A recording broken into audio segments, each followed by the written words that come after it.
guest, Owen Edinger, or AKA Bad Panda. Hello. And he does movie reviews and stuff like that too. So we're gonna talk about the summer movies, or the movies that came out thus far in 2016, and how disappointed we are in them. It has been a really disappointing. Yeah, it's been. This is what the summer where I think the market bubble actually might be on the cusp of bursting, because the market has been flooded with the same type of movie essentially over and over and over again. Right. And if there's anything that the law of diminishing returns tells us, it's that, yeah, this is not going to be sustainable, and we're going to have a lot of box office flops and disappointments. And we're already seeing that. So it definitely feels like that the studios are just spending their money on safe bets and wanting to. And what happens is when you hedge your bets is, you got to take a risk in order to get something. Well, now they're just making movies for China as well. So that's also a big problem. Is they're just making movies that appeal to the lowest common denominator anyway. That's just where it's a big market, so they're trying to placate the huge market. I actually saw one of the top 10 grossing movies of this year is The Mermaid. Do you know about that? No, movie? I didn't. I didn't hear about it either until I looked up the top 10 grossing movies, and it's a movie. It's a Chinese movie, and it's like kind of an action movie. It looks like a movie that would go direct to video here, but I guess. The Chinese market likes action movies and likes. That's so weird. I haven't heard of that, because I usually have my ear to the ground on Chinese films, like that one with Matt Damon coming out. Right. The Great Wall. Yeah. Which I'm not really that inspired to see, but. I know it doesn't seem very likely that a Matt Damon type of character would be. No, I'm Chinese, and we don't tell stories of the legend of the Great Warrior from Boston. No, right. We don't say that. From Southie? Yeah, right. Anyway. No, but that's actually a big thing that's going on. Doctor Strange is coming out. Speaking of anticipated movies of 2016, and you've got in order to satisfy the studios and satisfy. This is what I heard about Tilda Swinton being cast as the Ancient One. I heard that because she would have been an ancient Tibetan. Yeah. China has a political issue. China has a very, very, no talking about Tibet policy over there. So, of all of the whitewashing that's been going on this year that I really, really hate, that's the one that I'm actually like, yeah, okay, we'll let you have that one. Yeah, it's really strange. I think I love Tilda Swinton, but I still think it's odd that an ancient Tibetan would be played by someone from. Yeah, and it does. This movie is going to require you to suspend your disbelief that a white guy in America is going to go all the way to Tibet to learn ancient Tibetan mysticism from another white person. Which it seems it seems very Hollywood plausible. So let's start with what are some of the summer movies that you saw? The first one that I think everyone wants to talk about when they think about this summer's disappointments, gotta be Batman v Superman: Dawn of incredibly dumb titles. That one, I think. I remember I saw that one in the theater, expecting at least to have fun watching Batman and Superman kick each other's asses. Yeah. And about the 30-minute mark, I was like, I don't think I want to go home. Exactly. I think the movie could have been cut in half lengthwise if they didn't have so much slow-mo. Zack Snyder loves the slow-mo. Yeah, he likes slow-mo in the way that J.J. Abrams likes lens flares. Yes, he does. And I actually tried to give the extended version a shot, with the ultimate cut, and I found myself falling asleep. Really? I tried 2 days in a row. 45 minutes in, I was out. I was completely out. And I'm not sure that says good things about that movie. Everyone was telling me to watch the extended version, saying it was better. So I went to Redbox and I rented it, not knowing that it wasn't the extended version. So I was watching the movie again, looking for anything that made this movie better. And about halfway through, I took out the DVD and I was like, "This is the wrong cut." I was like, fuck, watch it again. Damn you, Snyder. Snyder gets us every time. Yeah. Why do you suppose That's my neighbor. This is live television, folks. Live YouTube television. Zack Snyder, why do you think they gave him the reins to Justice League? I think they just signed him up for these movies ahead of time. They just signed up for like 4 movies, because is Justice League still 1 movie or 2? I think it's still 1 movie. I think the Infinity War movies are being split up into the Marvel movies. Yeah, it's hard to keep track. But I think that they just gave him the job, saying like, you're going to be on board for 3 movies, and then after the first movie, Man of Steel, they may have been like, okay, do better next time. That was good, but next time you got to really knock this one out of the park. And then it does Batman v Superman, and then they're just like, okay, you're gonna do your best on Justice League, right? But I think it's because they're roped into this with a contract. I think they would replace him, because they don't seem to have a problem. Yeah, I mean, replacing directors. It's weird though. I mean, he still is bringing in some money, and I guess because they signed a contract ahead of time with him, they're sticking to it. But I mean, I've seen studios get out of those situations before. Yeah, like they could have had another Fantastic Four on their hands, and then if Batman Superman had done as badly as the Fantastic Four did, I think they would have pulled they would have lawyered up and pulled every executive decision they could to get a new director. Yeah. But like you said, he still makes these movies profitable, which is really frustrating.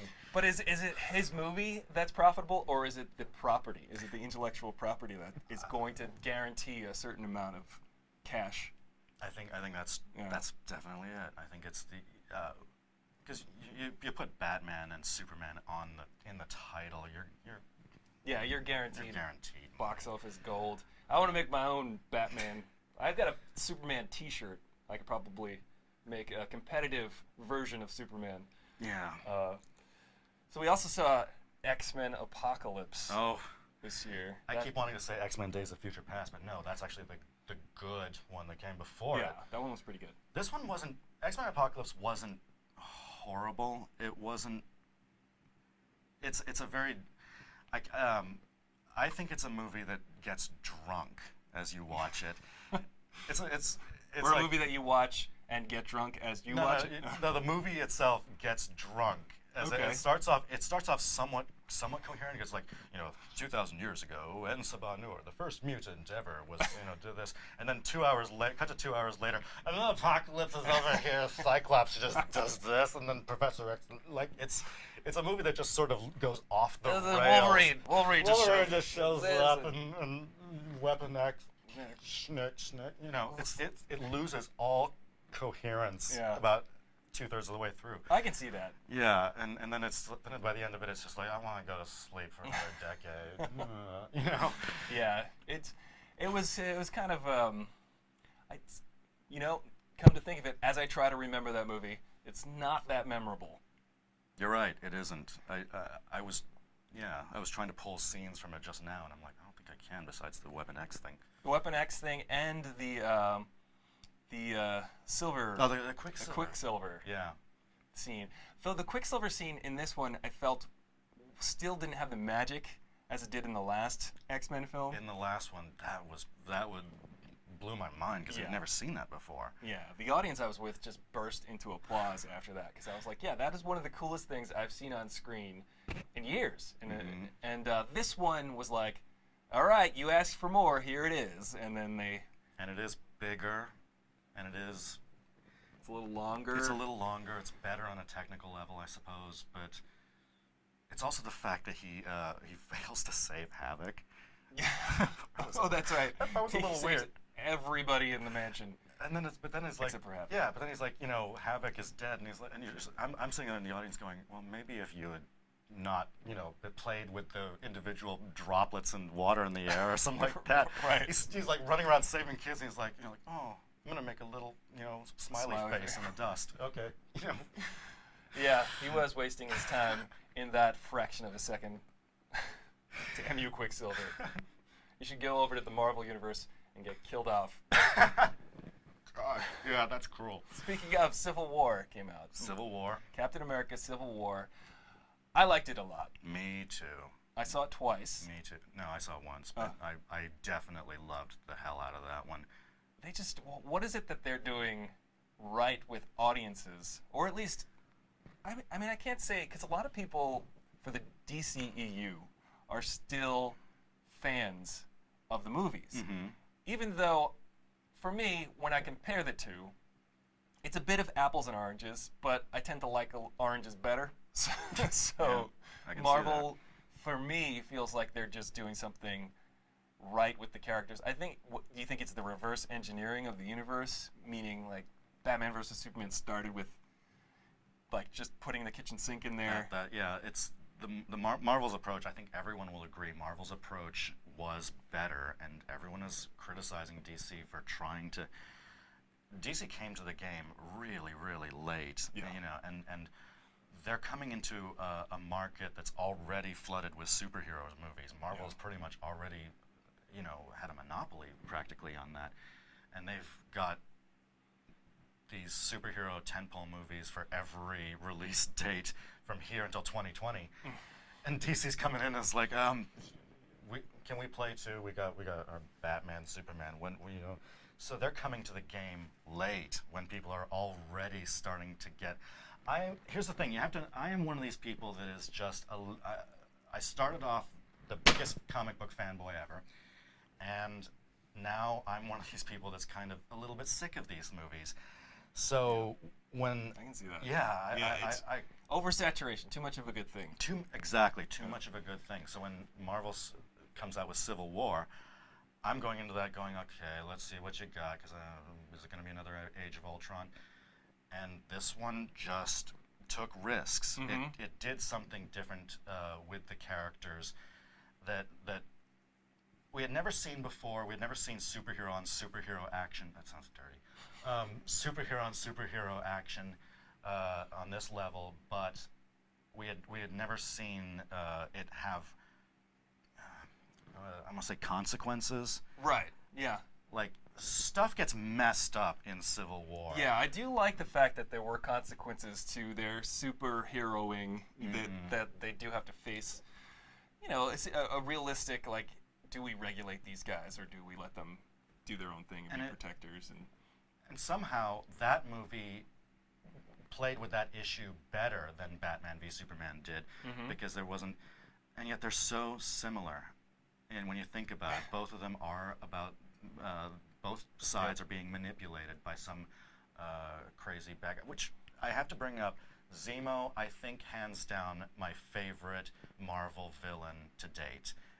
Beating Loki. Loki, really? Yes, more than, and I thought about this, and I thought I was exaggerating, but no, I think so, because, and I figured out why. Okay. It's because I am sick of the Avengers, and I'm kind of a little bit tired of Marvel. So Zemo turned out to be the one Marvel villain that I actually could side with in the movie and in real life. Right. He was a sympathetic character. I was thinking to myself the entire time when I found out why he was doing what he was doing, I was like, you know what? I'm kind of sick of Cap too. Yeah. I don't want to see any more Thor movies for a while. Yeah, you know what? Yeah, I'm with you. Just make them kill each other. Right. You know? Yeah. So in a kind of reverse fanboy way, I was on board with what Zemo was doing, so I liked him as a character. Yeah, and it is hard. It's a heartbreaking character too. Once you see. That being said, I don't really need to see him come back in anything else. I think he was a one-off. Right. I think he was just a one-off guy that should just stick him in that prison in the big, the underwater prison. The big underwater prison. Yeah, stick him in that and be done with him. The Arkham Asylum of the Marvel Universe. What is that thing called anyway? The underwater prison. Yeah, it had a name in the comics. I forgot. Anyway, Independence Day 2. Also known as we do not need to see Brent Spiner's ass. Oh, that's right. We did not need to see that. I don't know what But his ass is more memorable than Liam Hemsworth was in that movie. Yeah, that says a lot. Of like I couldn't even get I couldn't even get Will Smith back to make this movie interesting. The movie would have been watchable, I think, if Will Smith was in it. And instead, he was off in Suicide Squad. So. He was. And I did see Suicide Squad, and I have to say, for the first half, I hated it. Did not like the movie. And then something happens midway where you're like, okay, fine. I like this movie now. So that's what happened for me. I've got to see it. I haven't seen it, but I was going to go see it on my birthday because it came out on my birthday. But then the reviews came out, and I was like, I can see that. I don't want to ruin my birthday with this. Yeah, it's got 27% or something on Rotten Tomatoes. Oh my God, It's brutal. It's brutal. For me, it's not that bad. It came out. People are saying like, "Oh, we thought Batman v Superman was bad."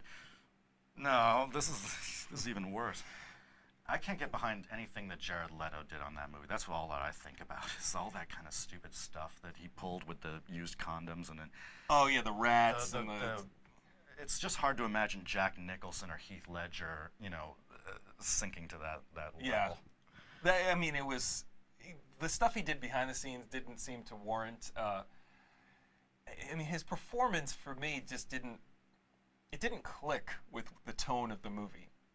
What was the tone of the movie? Was it goofy or serious? All over the place. Oh, Good question. It was both. It didn't know what the tone was. So sometimes it was goofy, and sometimes it was serious. And when the Joker showed up, he was very affected and very much in like a gangster movie. Right. Instead of sort of this action villain movie with jokes, which it was trying to be, but I think missed the mark and would. But the jokes in it were funny. Some of the jokes got me, but they did feel out of place at times where you're like, why are they joking at this moment of the movie? So the pacing and the jokes didn't quite match up. Sounds like the studio reshoots really made a movie that's all over the place. Yeah. Because they were going for one tone a bit initially, and then they were going for another tone in reshoots. And they ended up with a movie that just goes completely everywhere. Oh, this movie should be drinking buddies with X-Men Apocalypse, Speaking of drinking buddies, Deadpool. Sounds like he's got a bunch of drinking buddies. Deadpool, yeah. Great segue. I loved Deadpool because Megan and I saw that on Valentine's Day. I know it's not a summer movie, but we got to bring it up. And Deadpool, like, there's nothing you can say about that movie other than it's perfect. Everything about that movie gets an A.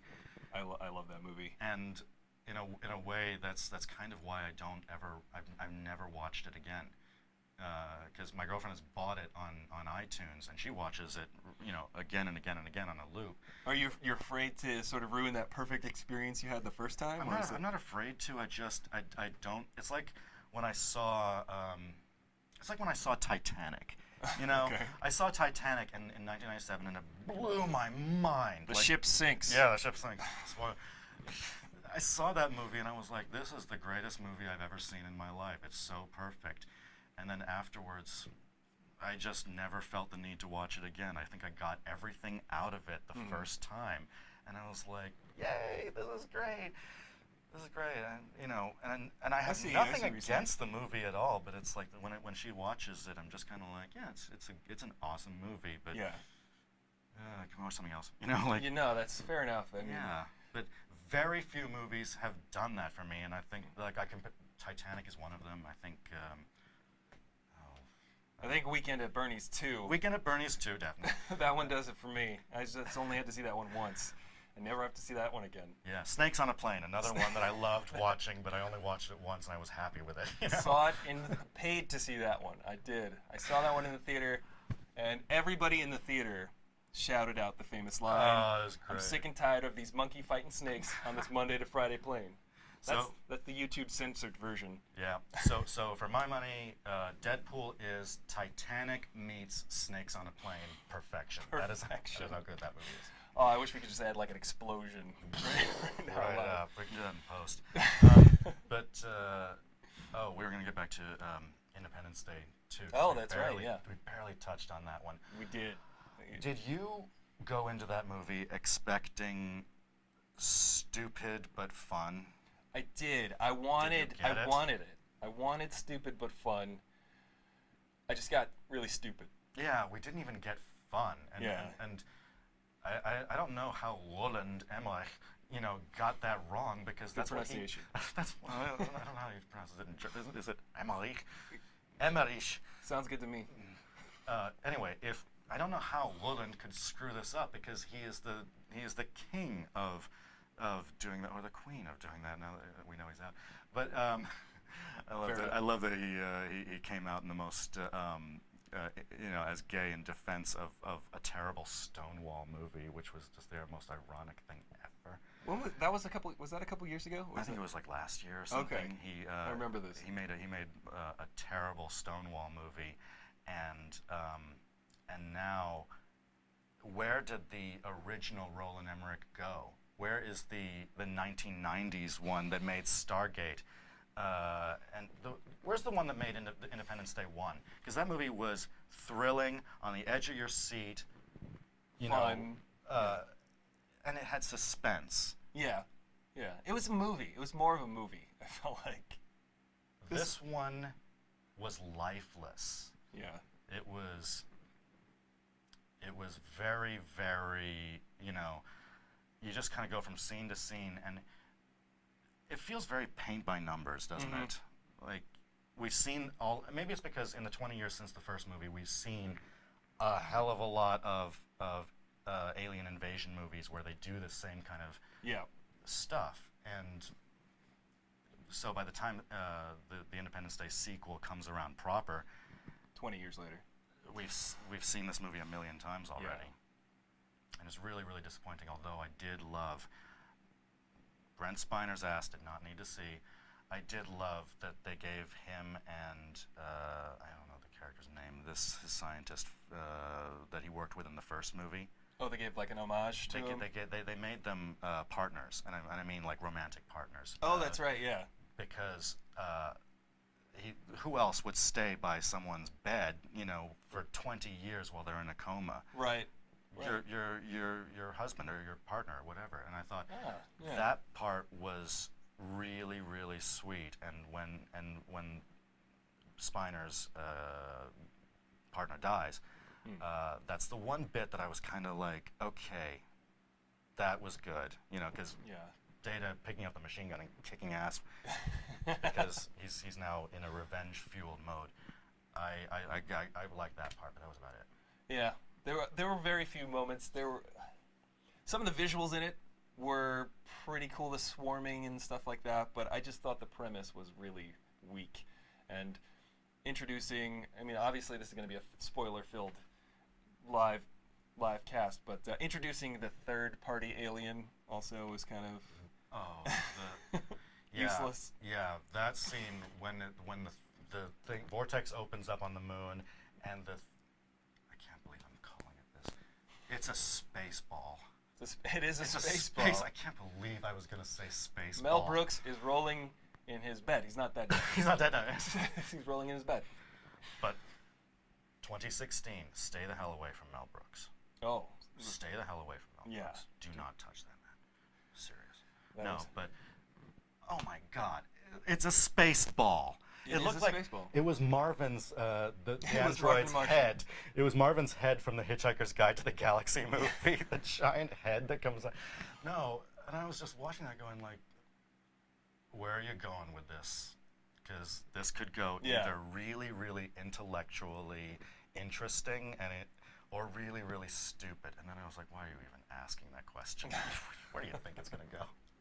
It went real ball to the wall stupid. Yeah, I miss the old Roland Emmerich. I do like Roland Emmerich, Stargate, and the first Independence Day. And then he starts to Godzilla me all the way. I liked Godzilla though. You liked Godzilla? I wish it had been I wish it had been called something else, like a remake of The Beast from 20,000 Fathoms and not Godzilla. But as far as a movie, I remember like having a blast with that one. Could be like giant city lizard with babies. Yeah, and then everything. Even 2012 is pretty enjoyable. I stopped seeing. My last Roland Emmerich movie, besides Independence Day 2, that I saw in the theater was The Patriot, and I got up and walked out after about 11 minutes because I was just like, this is gonna be bad. I'm leaving. Yeah, that was like Braveheart for Americans. Yeah, exactly. It felt like it was trying to be that for me, and I was just like, I can't take the pretense. I can't take it. So I walked out of that. And then like I keep coming back to that Stonewall movie. I'm gonna watch it because I do want to see how badly he screwed up history.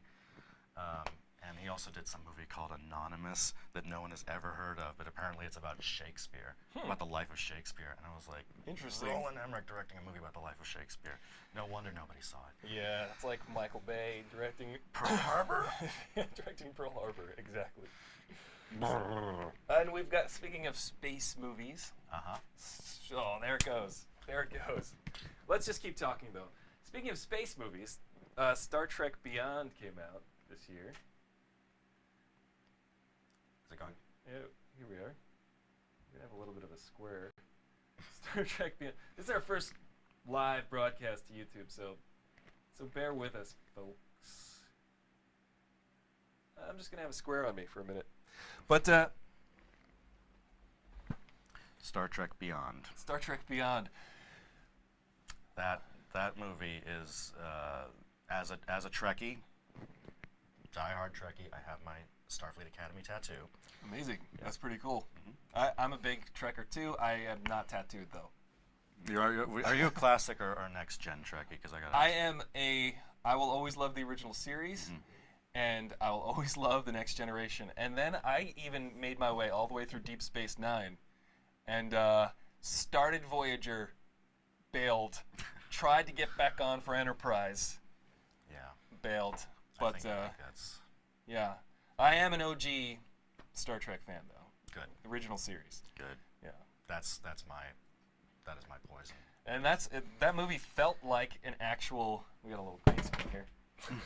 Dropping things. That movie actually felt like an episode. Very much so. So much of that movie's plot line is actually pulled from the original series. There's a lot of original episodes, like by any other name, where they get strapped to a planet. They get trapped on a planet and taken prisoner by some alien wackos, and they have to escape. And I was like watching this going, this is very, very original series. And again, the destruction of the Enterprise in the first 20 minutes was pretty emotionally, I think that was like taking Han Solo's death and making it 20 minutes long. Right. Yeah. That was pretty wrenching. Especially, I mean, they have sacrificed the Enterprise before. Yes. A couple times. Mm-hmm. And yeah, this one I thought it was interesting that they just went for it, right? Just kill it. Straight away. Cut its throat. It's brutal. They cut its legs off, and then they cut its throat, and then they smashed its face into the ground, and then they flipped it over, and they lit it on fire. Oh, it was and brutal. And then peed on the ashes. But have you also noticed that that is actually the tropiest Star Trek movie ever? Like, very Star Trek-y trope. Yeah, but also borrowing from a lot of stuff that I don't normally associate with Star Trek. I don't associate, first of all, that Jayla's whole monologue where she's like, by the time she gets to the speech where she's like, when I was a little girl, my father was taken from me and beaten, and then I will kill the guy that did it. I was like, wow, that's original. We've seen that in a lot of movies. Right. My name is Inigo Montoya. Yeah, it's just like we're going, I'm going to kill my father, I prefer to die. So I was like, okay, this movie is kind of filled with a lot of stuff from other popular sci-fi that I normally don't associate with Star Trek. And also the villain Krall. I feel like that's not I would like to see Star Trek have more alien bad guys rather than just a Klingon or a human or whatever, or Benedict Cumberbatch. But Krall felt like a Marvel villain. Mm-hmm. There was one thing that I would have to say. His villainy was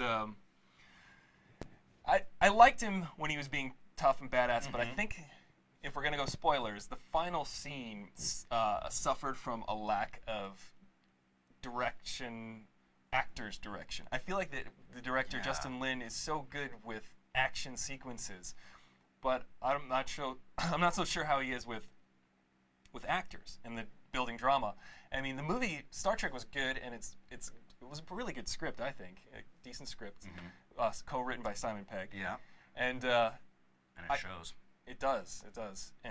But the last fight scene, it felt good. It felt like a Star Trek, the episode of the original series where Captain Kirk is fighting that lizard on that. The Gorn. Yeah, and he's like fighting, and that's what the scene felt like to me, because I was like, yeah, all right, this is classic Star Trek.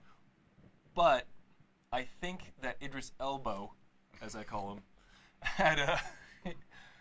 could have used a little bit more push in a direction from the director. I think he was just playing bad guy, like I am bad guy. But yeah, it pretty much was kind of.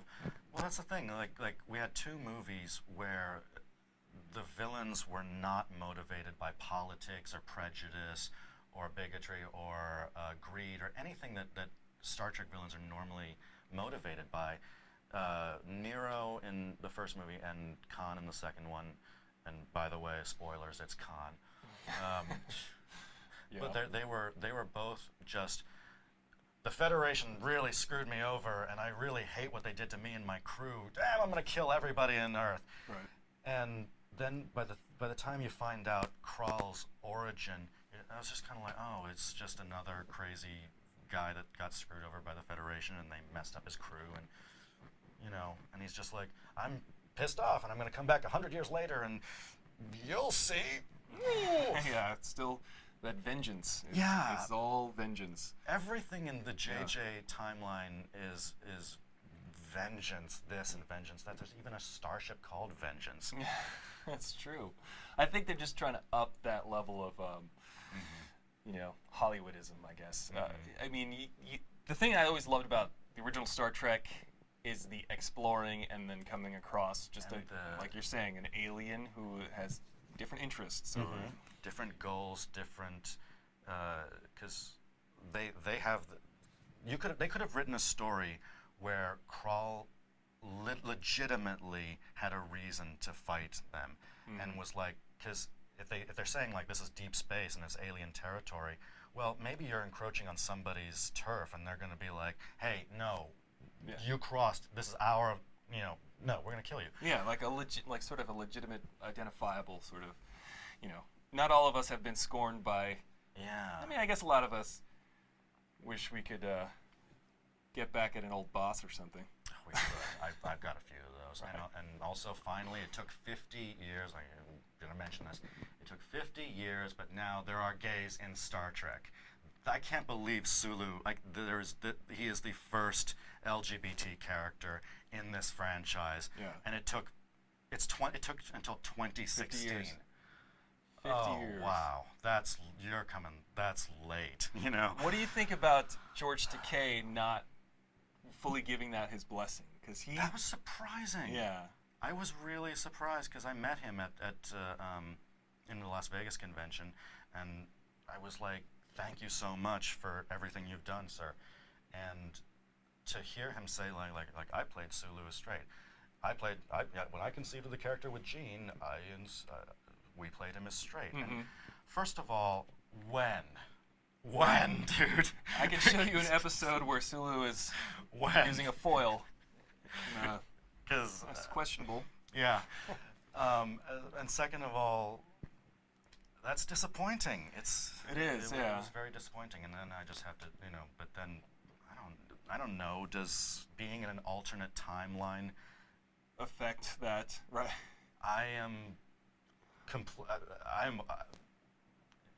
can't tell because I don't know how going back in time would change somebody that much in any kind of ripple effect. I don't think so, and then I don't know. Maybe he's bi. I don't know. Just it's. Could be.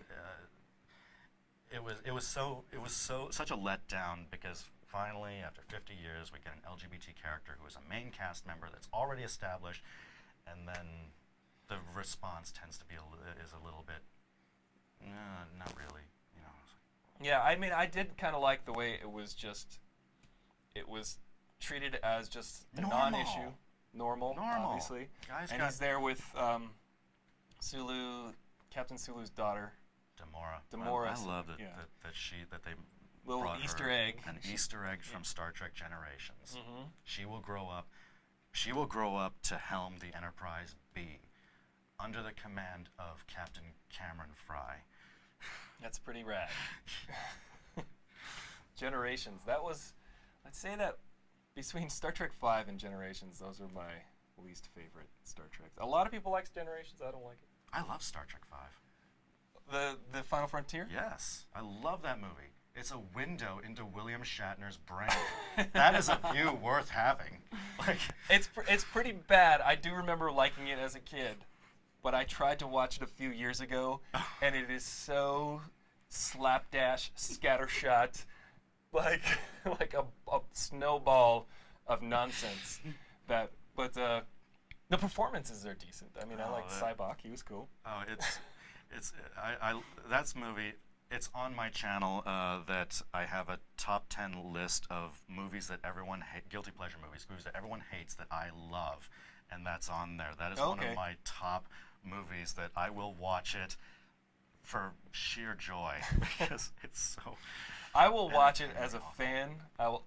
It's hard for me to sit through though. I gotta say, when they make a break for it to steal the Enterprise, that whole sequence is. I can't get past it. So. Yeah, Star Trek Beyond. I'm gonna buy that one the second it comes out on Blu-ray. Fair enough, and definitely check out his channel, Bad Panda. Yes, thank you. So just you're here. Okay. You gotta. There's gonna be a link below, probably. Yes, there will be a link. I will add that presently. Ghostbusters. Oh, which I did not see, and I'm okay with that. I did see Ghostbusters, and it was all right. That's probably the worst thing you can say about a movie that generated so much controversy. It was all right. Well, there was can't generate enough of an actual response to the movie on a critical level. Yeah. So what we're left with is just all of this vitriol that's just hurled at the actors and the director. Not worth all that vitriol, in my opinion. This movie itself, the vitriol, all that angst, is so overblown. Because in 5 years, frankly, I don't think anyone's going to remember this Ghostbusters. They won't. It'll be like that remake of Nightmare on Elm Street that nobody saw and nobody really wanted to. Jackie Earle Haley. Watchmen, Rorschach, yeah. Exactly. Which I tried watching and I was like, I think I'm going to forget this in 5 minutes. And I did. So, yeah, Ghostbusters, the thing that's, I can't think about that movie without thinking about all of the fanboy reaction and the way that the actors on Twitter responded. And I was like thinking to myself, boy, this would have never happened in the 90s. People would never. We made fun of Batman and Robin. Yeah. We made fun of Joel Schumacher. That's a good point. We didn't send the guy death threats saying, "Don't you dare put nipples on the Batsuit or I'm gonna kill you." When did this become a thing? Yeah, I do remember. Ice to see you. Batman and Robin is also on my list of guilty pleasures, by the way. And the bat skates. The Bat credit card. Yeah, black card. Wow, I did see that in the theater as a kid, and I do remember laughing, going, "Oh, it's like the old series. Yep. It's like the series from the '60s. It's campy." Yep, I laughed my ass off, and then I went home and cried. Cried into your bat cereal. But what was the thing? The thing about Ghostbusters, the how much of it was a remake, and how much of it was, plot-wise, and how much of it was a step-by-step remake of the original? It follows a lot of the same beats, but for me, the characters themselves aren't necessarily analogs of the original cast. They're sort of combinations and little things added here and there, but it's four people, one of them happens to be a working class person who joins the scientists, and that's pretty much identical. But as far as a remake, the end, I don't know how these movies keep ending up with just like a blackened sky and everything kind of blowing up into the sky. Like, but you really? Oh, that's true. All movies do that now, yeah. don't they? So that's how the Ghostbusters, this one, I mean, I would have liked to seen something a little bit interesting. At least Ghostbusters 2, which isn't that good, in my opinion. I love it just I do too. because you can see you got the chemistry of all the actors, and the characters are fully there on screen. I just think the way it's put together, the music, and the way it's cut, there's just something about it that just feels not right. It doesn't have the magic of the first one. Yeah. But even in Ghostbusters 2, they tried a little bit of a different thing with the slime and then new uniforms Yeah. and giving us stuff we hadn't seen before. But essentially, Ghostbusters 2 is like the first Ghostbusters in every way. So there hasn't, in every way, in the sense that in every beat, like they basically start out the same, and then they get thrown back into the business, and then they're fighting ghosts for a bit of the movie, Right, and then and then- there's, and Bill Murray, Venkman is trying to get with Dana Barrett again, get back together. So there's that same love story. So there's a lot of that in Ghostbusters 2 that movie's guilty of. This movie, I think, does a lot of the same things as that, but I don't know if there's really a love interest in this one. No, I didn't Yeah. get that there was.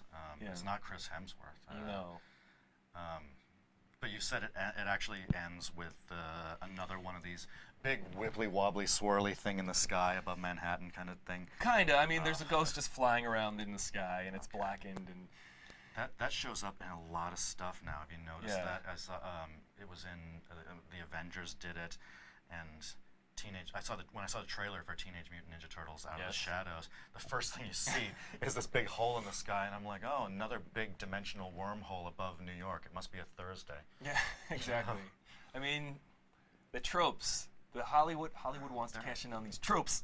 Yeah, and these are things that when I was a kid, I would have really, really loved to have seen. And then now that you see them in everything, it's not that, it's just boring now, which brings us, I think it's a good segue to Yeah, TMNT exactly. too. Which another movie I didn't see because I hated the first one. The first one was so gut-wrenchingly painful to sit through. I could just Yeah. imagine a room full of a bunch of 40-year-olds writing the script and going, do kids still say radical, or do they say something else now? Awesome. You know? Yeah. It was the first one. This one was better than the first one. I will definitely give it that. I actually do make a little cameo in the first one. You see this much in my head. Really? Yeah. I was an extra for one day. Oh my on God, that's awesome. Teenage Mutant Ninja Turtles. I'll leave a link to that down below. Yeah. But this sorry, one. I just shit on your movie there. No. This one would have been much better had I been in it. No, the Teenage Mutant Ninja Turtles 2, Out of the Shadows, I think it's better than the first. It's more enjoyable than the first one. It's incredibly dumb. If you're 8 years old, you're gonna love this movie, and if the 8-year-old inside of me likes this movie a lot. The one thing is there's so much exposition in the movie, and Oh, it sounds like it. yeah, and they don't give kids enough credit these days. It's obviously a movie made for kids, but they explain way too much. They take so much of the movie explaining what's happening Oh, it's one of those. or what's about to happen. So it was definitely one of those. If you can get past that, and really they make no use of Shredder. Really? Shredder is as useful as the Joker was in Suicide Squad in this movie. Well, I guess you had to make room for Krang and Bebop and Rocksteady, but those toys. And Toys. in the trailer, correct me if I'm wrong, Krang looks like a toy. Even spins around like the toy did. Oh, well, I don't remember, but I thought I saw that in the trailer. He spins his arms around, and I was just like, you're really, really copying the toy a little too specifically. yeah, it is all to sell toys, really. Yeah. I mean, At least they didn't put balls on it like they did with Devastator. I will never see another Michael Bay Transformers movie. After I saw the first one in the theater, I was tricked. I was duped into seeing the first Transformers because I loved Transformers as a kid.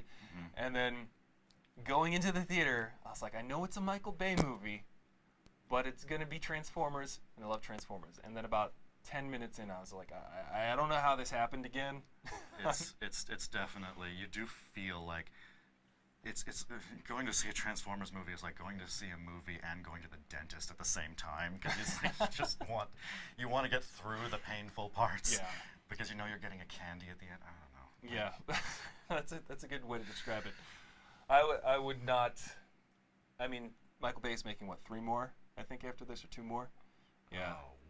Oh, every time he announces he's coming back, I'm just like, dude, leave him alone. You know, Michael Bay is to Transformers what I think Zack Snyder is to Justice League. Yeah, like, I agree. He's an annoying dog that just keeps humping your leg. and the Transformers franchise is like just going, get off me, stop humping my leg, Michael Bay, get off. Yeah, you know. But he's dominating the I guess he's trying to be dominant by humping that leg, and I mean, they just keep giving him the keys. They keep giving him the keys, and he keeps he's not crashing it. He's driving the Transformers car to China, where he's driving it to China. Where China is, and bringing it back to China, you know, that's a huge market that we're seeing a lot of Hollywood movies try to satisfy as well. So you didn't see the 4th one? I did not see. Oh, It was Revenge of the. No, that was the second one. Oh, okay. Age of Explosion of the Boobs or something. I don't know. Right, Age of Extinction. That one is beyond made for China. Right. It takes place, like, the 3rd act takes place in Hong Kong, where I'm from. But the thing is, they've engineered Hong Kong's geography to include parts of China in it, which is such a cheat. Wow. Like, it's like they go over the mountain and they're in some Shaolin temple area, and I'm like, that's not even the same. It's a big country. Yeah. But they couldn't shove enough Chinese imagery in this movie. Having just Chinese characters show up and like, hey, I am Chinese, I'm joining the cast for some reason. Okay. I don't know what you're doing in this movie other than to appeal to that market. Yeah. Well, I gotta say, it's pure capitalism. Yeah. Overseas capitalism. I do have a friend, my friend Ollie. He goes to see every single one of them since the first one. He'll text me, you know, right after he's seen the movie, and tell me how bad it was and how to reaffirm your and just he'll be like, that was terrible. There's so much sexism and racism in this movie. Oh boy, is there. And then he'll just keep. And then I was like, I can't wait till the next one. Well, he doesn't say he can't wait. He's just like, there's a new one out. I have to go see it. Yeah. And I don't blame him. I'm like that with the Terminator franchise. I'm like, I love Terminator Genesis, so yeah. When you put Arnold in a movie as the Terminator, just shut up and take my money. You've already just debit it from my account. You've already got me on Yeah. that one. You've thrown a T-1000, and I'm even more sold. But like, Michael Bay just needs to, he needs to smack. Like, there's a line of dialogue in the movie where they actually, because the girl in the movie is under 18, and even though she's 25, the girl in the movie is under 18, and the guy she's dating is over 18. So they actually wrote in a line of dialogue explaining how you get some loophole that you get around the age of consent law. And I'm just like, Michael Bay, you did not need to go with this.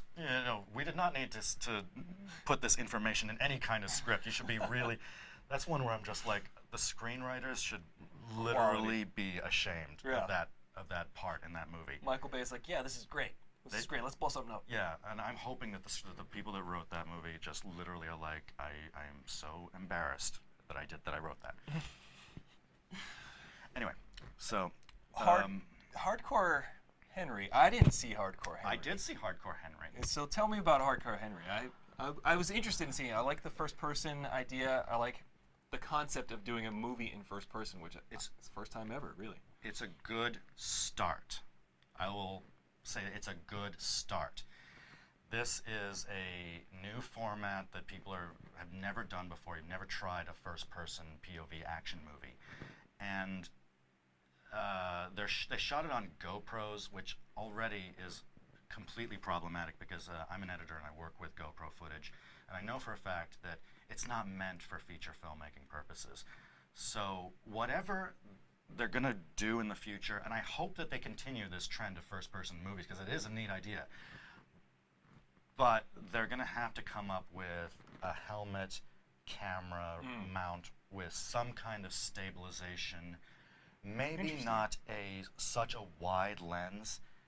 Because if you've seen the movie Strange Days, which was made in the 90s, there's a much better James Cameron. Yeah, James Cameron wrote it, yeah. I think Catherine Bigelow. Bigelow filmed it, yeah.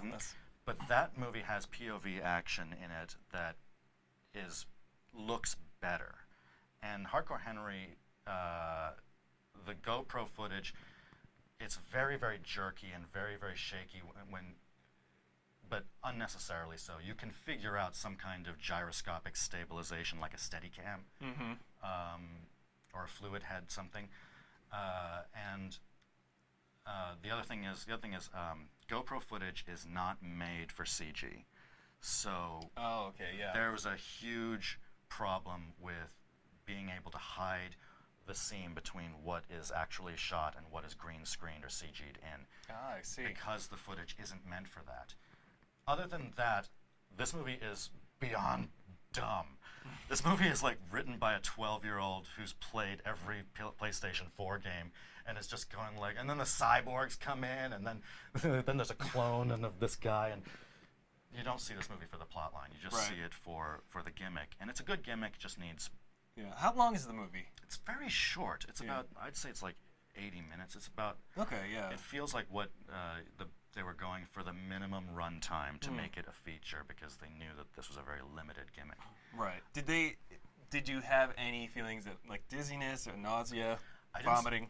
I didn't. Upset stomach. I didn't because I saw it on my own TV. And, I think if I'd seen it in theaters, I would have been.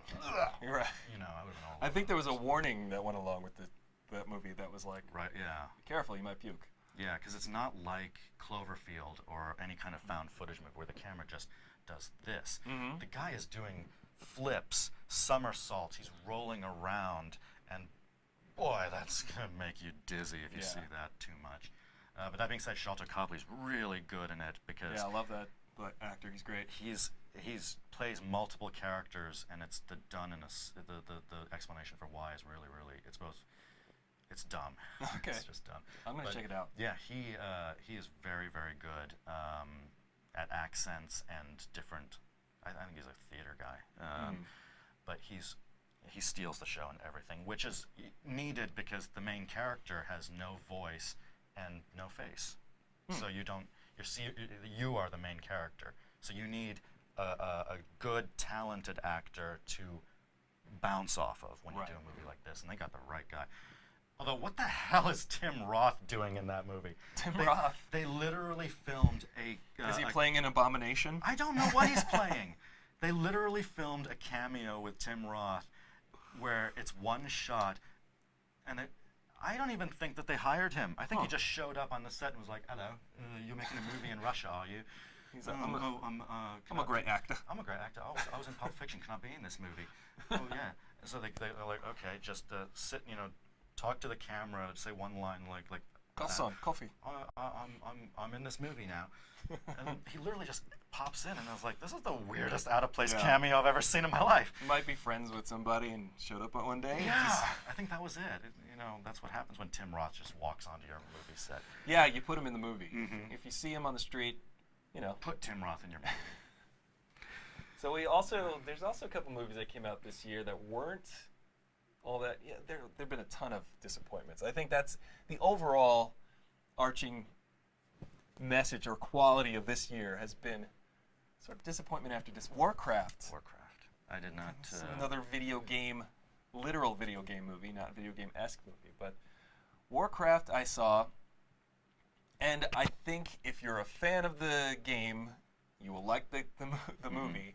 But if you're a fan of, if you're just a pedestrian moviegoer and you go see well, you might just be like, I don't get what's happening. But the theater, the audience I was with, there was a decent amount of people there, and there were a lot of laughing at points that I did not recognize.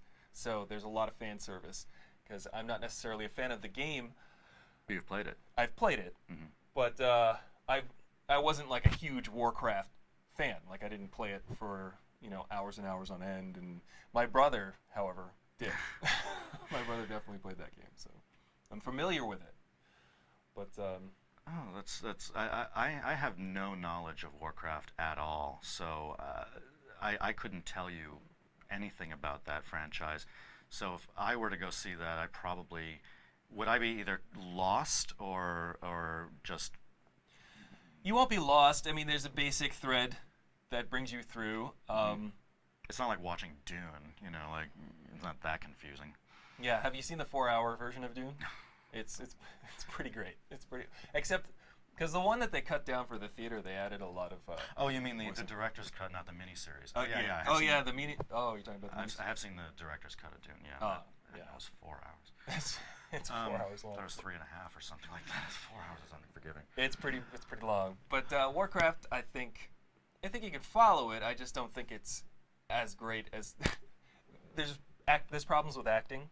There's an actor in there, and he's completely miscast. I mean, he might be a good actor in another movie, but in this movie, he kind of just shows up, and he's like, everybody is like wizards and warlocks and stuff like that, and he's like, oh, hey, how's it going?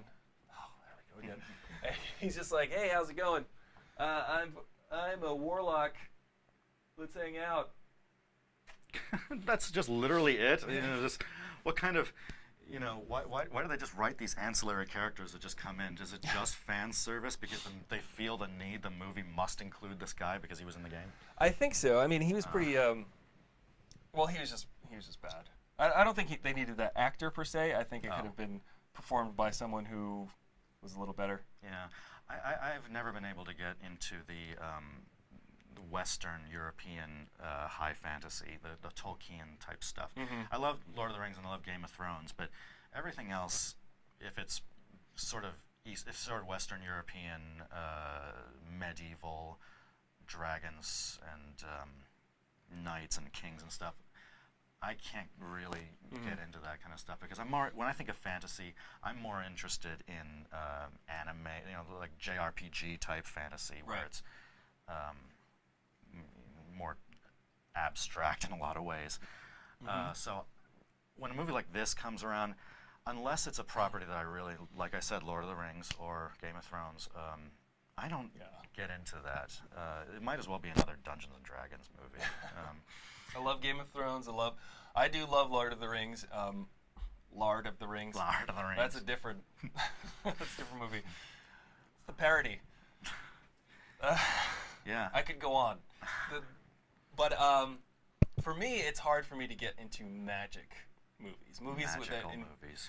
That involve sort of a lot of Deus Ex Machina, where they're like, oh, I don't know what to do. I'm in completely all hope is lost. Yeah, exactly. And then boom, poof, like everything is cured in like one wave of the magic wand. That gets on my nerves a little bit. I understand. So I'm going to do the Harry Potter movies. I've only seen one. That's why I can't get into the Harry Potter movies. It's because everything is so magical. It's like, like they've got to spell, like, there's one bit where they're literally like, oh, we screwed up. Let's just go back in time 10 minutes and fix it. Why didn't you? This is the main issue I usually have with these kind of movies, but I want to give Harry Potter a shot. There are fans out there that say it's worth it, so I will check it out for sure. I will watch them all in order. Robert Pattinson dies. That was pretty neat. Robert Pattinson. Are we talking about? Robert Pattinson was in like Order of the Phoenix or something, and Daywalker. His character gets killed off, and I was like, Edward Cullen dies. Awesome. Well, then it's definitely worth watching. Yeah, you sit through 7 movies to see that. So let's talk about a couple movies that we're looking forward to seeing this year. I'm looking forward to, as far as big Hollywood action movies and stuff like that, and talking about magic, I'm actually looking forward to seeing Doctor Strange. I do like Benedict Cumberbatch. I do like Chewy Hotel Ejiofor. I think that's Chiwetel Ejiofor. Is that? I don't know. What he said. I don't know. I'm guessing. Yeah. I'm just looking at the word and trying to sound it out. Yeah. But he, I like him. I love Tilda Swinton as an ancient Tibetan. But what are your thoughts? Do you think it looks good, or what's? I don't know anything about this. Doctor Strange is one of the characters that I never touched. As a, Nor did I. Yeah. nor did I, so I don't know anything about the character, so I couldn't tell. And I like Benadryl Cabbage Patch as much as the next guy. But when I saw him in the trailer, Eggs Benedict Cucumber Patch. You hear his voice in the trailer, and he's doing American an impression. Accent. It's an American accent. He's doing a Gregory House impression. Oh, he is. He comes up and he's like, "I don't believe in chakras and mysticism." And That's true. I'm gonna prescribe you a dose of sarcasm. You know, it's like. I was just like, well, okay, this is going to be interesting to see Benedict Cumberbatch finally play an American. And that's true. He did play an American in Meryl Streep movie that came out last year. What Meryl Streep movie that came out? Can't remember. It was something county, Mulgrove County. August something. August. County. Okay. In Osham County. That's it. I have a SAG screener of that movie. I never watched it. Osage. Osage County, yeah. Okay. But, I mean, he's got a minor role in that. But if we're being sticklers on his Americanism, he's in one movie. He's like one of these actors that I really like watching him, and I admire him, and I respect. Yes, I have nothing but respect for you, Mr. Batch. But at the same time, there was a time when he was everywhere. Yes. You couldn't turn on social media without seeing Benedict Cumberbatch, said something funny. Benedict Cumberbatch said something really witty. Benedict Cumberbatch was on Sesame Street. Benedict Cumberbatch said something funny to Jimmy Fallon. And even when he generated controversy, when he slipped up and accidentally, I don't remember what he said, but there was a time when he slipped up and accidentally said something a little bit racist. And then it was like, Benedict Cumberbatch issues the most over-the-top apology ever, like it was like, dude, stop paying attention to this man for a while, because how much do you think is his pure charisma and acting talent versus just how fun it is to say his name, Benedict Cumberbatch? Benzedrine Quidditch match. No, I don't know. I think Benedictine slumber patch.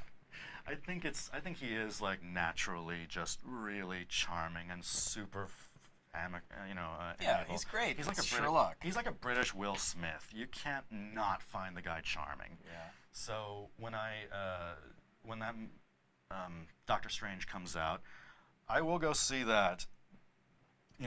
Not just for him, because I do like watching him, but because I kind of want to see what the deal is with all that world-bending stuff, the Inception shots. Yeah, that looks pretty cool. Because if I'm always looking for stuff that I've never seen before, and if this movie can actually deliver something in the vein of Christopher Nolan, the way that he, warps your mind with movies like Inception and Interstellar, if you can do that and not have it be completely boring like Christopher Nolan, then you got something. Yeah, I would describe Nolan movies as maybe dry. I wouldn't say they're boring, because Interstellar I was on board. It's very dry and very dramatic, but and Matthew McConaughey lives inside a bookcase.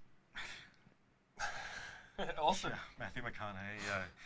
I'm just a ghost, and I'm living in a bookcase, but I'm going to go back in time and just, push this thing out there. I'm going to go back in time, and I'm going to change dimension directions. It sounds like he could say any of those lines in that car commercial, and it would be make just as much sense. I can't, I need to see that movie where he won the Oscar, because I need to see, it's great. Did he really earn that Oscar? Yes, he did. Okay.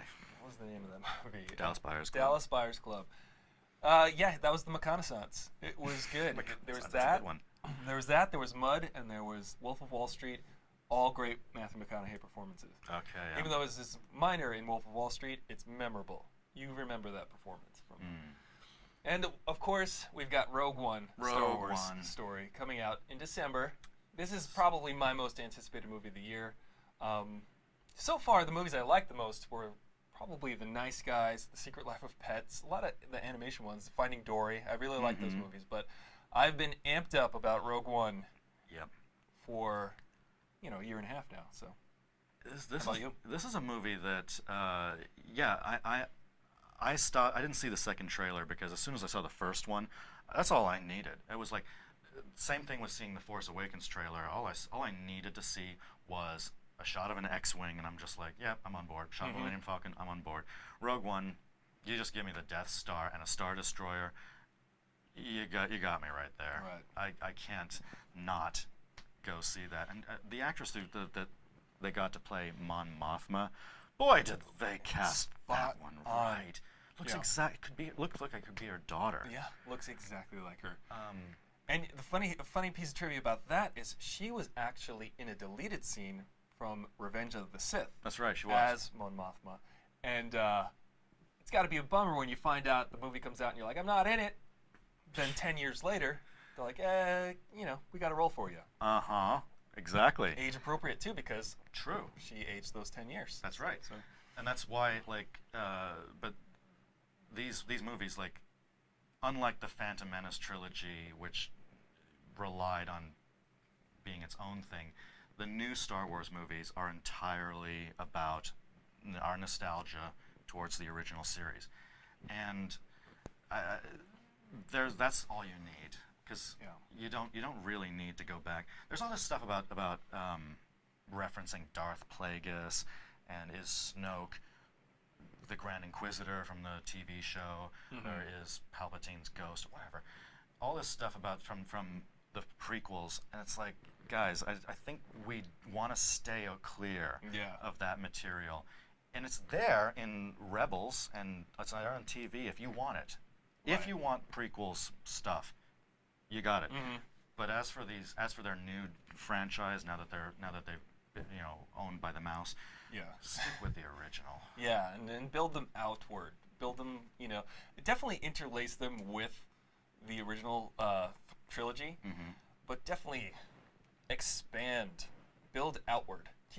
Keep introducing new things and new characters. That's what I'm looking forward to in this movie. I think they are new. They are all new characters except for Darth Vader.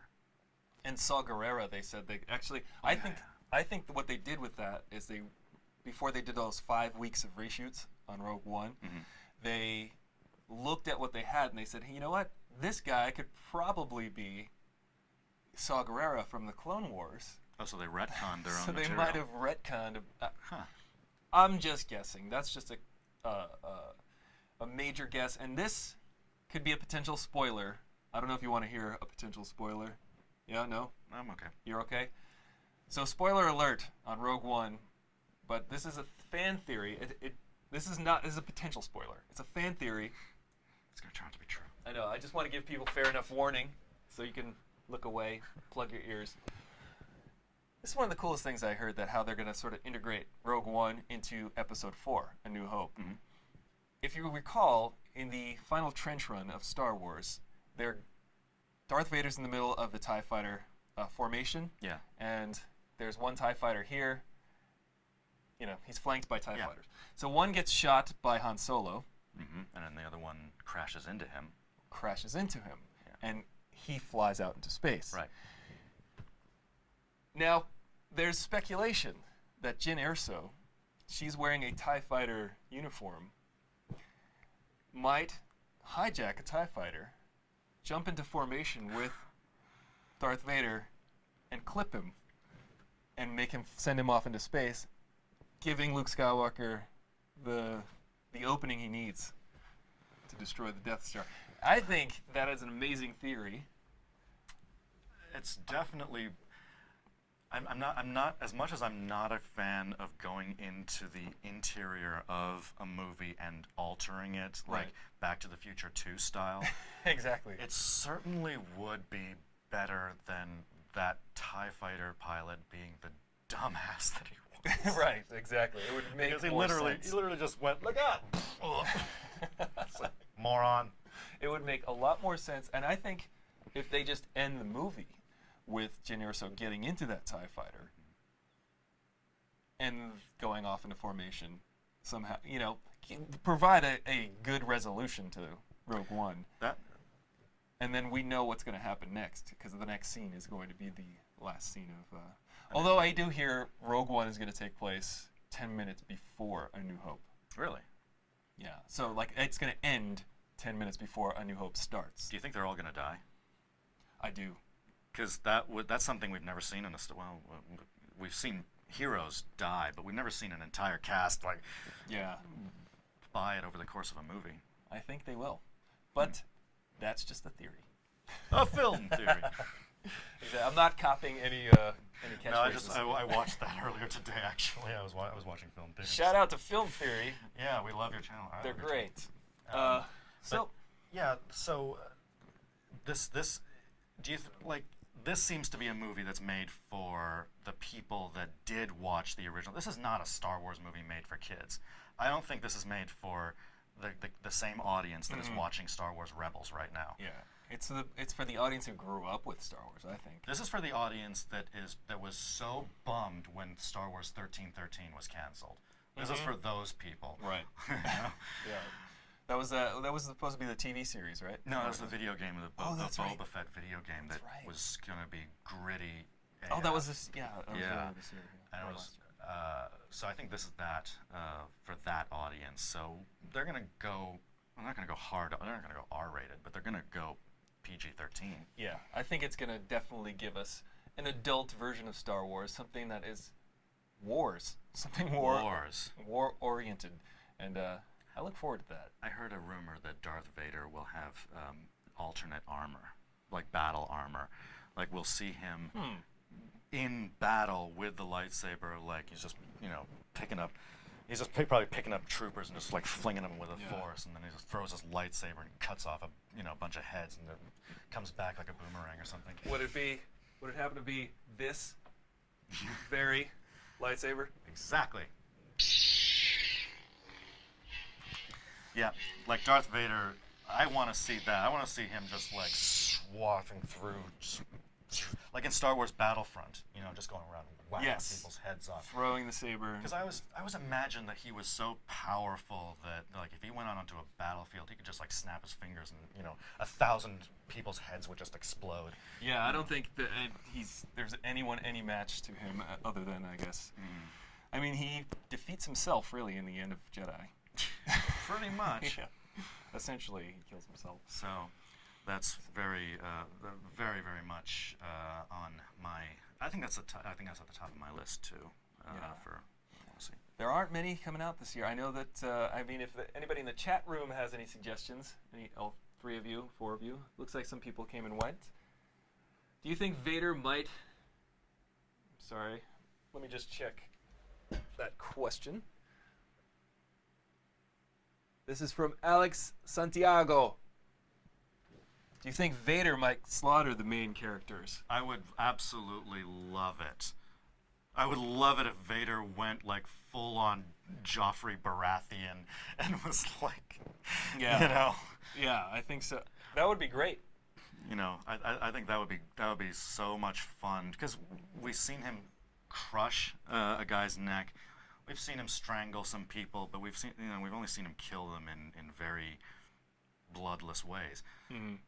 Man, wouldn't it be great to see Vader just? You remember that scene in Batman v Superman where it's the hallucination and Superman is like, "I'm gonna execute you by frying you." Mm-hmm. That's the kind of just like Darth Vader full on. We've never seen Darth Vader fully just go crazy, just on full Darth Vader. We've only seen the Hayden Christensen Darth Vader slaughter all the kids, but we didn't see him slaughter the kids. He's, it's insinuated. The younglings. The younglings, the Padawans. What a strange word. George Lucas came up with some strange words.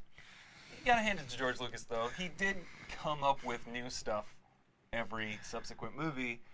And that's, I think, an interesting thing about the spin-offs and the sequels that they're coming out with under the mouse.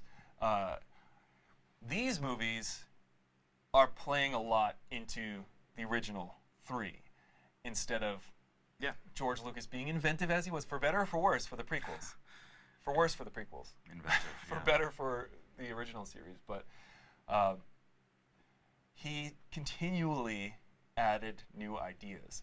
And what I don't want to see in Rogue One is just a rehash of ideas. You know, we have the AT walker, which is like a new walker. We've got the there's a new letter wing. The U-wing, U-wing. the Okay. TIE Striker. So now we've got new vehicles, which is cool. You gotta make new toys. Yep. Got to sell a bunch of new toys. It is. Lego ain't gonna, sponsor itself, Yeah, I think I like that there's no Jedi.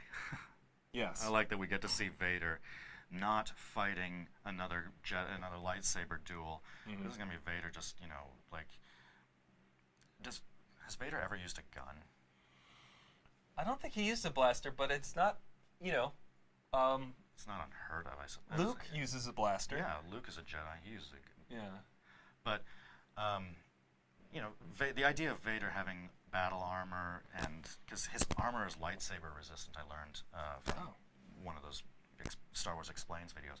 So, I want to see more stuff like that with Vader, and a new armored Vader would be pretty awesome. That would be rad. Mm-hmm.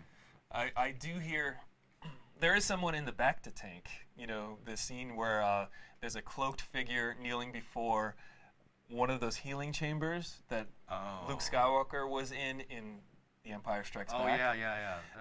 But there are two Imperial guards flanking the chamber. So who's inside that chamber? It's Speculating. because it's like, why would the Emperor be in there? Yeah. Did he have a really bad day before A New Hope somehow? Like, who knows? Yeah. Maybe he got hit by his own Force lightning again. Or maybe that's what keeps him alive. I don't know. Maybe that's what keeps him alive. Yeah. That's even better. Who knows? I don't know, but I'm looking forward to it. Some people are saying it's Snoke. Maybe. Who knows? Trying to tie in, trying to interweave. Mm-hmm. But we'll see. Yeah. And all of it is just building up to, the next two, in the episodes 8 and 9 anyway. Mm-hmm. So, what I really want to see happen, and I will see, I hope that this happens in a trailer, is I want to see somebody try to strike the bad guy, whoever the hell it is, with a lightsaber, and the bad guy just reaches up and catches it in his hand. Oh, right. Wouldn't that be the most epic badass shot ever? Try to hit someone with a lightsaber and they just stop it with their hand. Lucasfilm, take note of this. Like how You're Jamie here first. Like how Jamie Lannister caught the sword with his metal hand. Oh, I would love to see. Just like some sort of glove with saber-resistant. It kind of happens in the Clone Wars because they have the Force wielders, where he was able to. They're so powerful with the Force that he was able to just.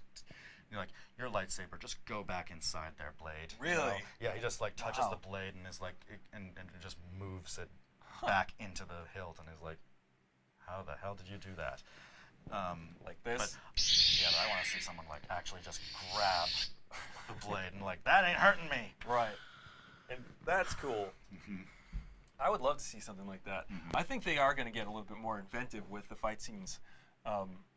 They always have. Even the prequels got more. Very weird. Yeah, very wacky. They got wacky. You got to hand it to Lucas for that lava planet battle. That had me on the edge of my seat for a good 10 minutes. Absolutely.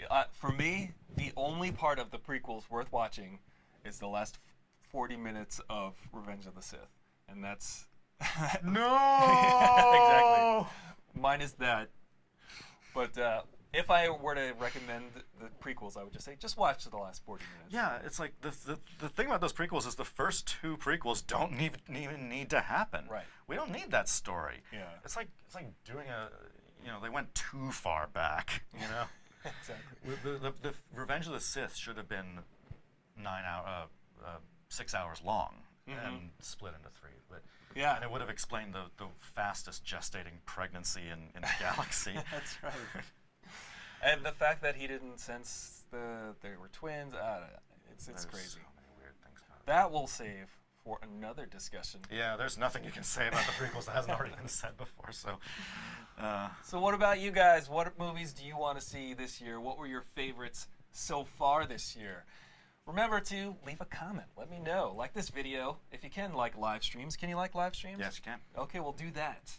And check out Bad Panda's channel. Thank you. So is it youtube.com/badpanda? The URL's YouTube's the Bad Panda video blog, one word, but it will put a link in the description. Absolutely. So look for a link in the description below.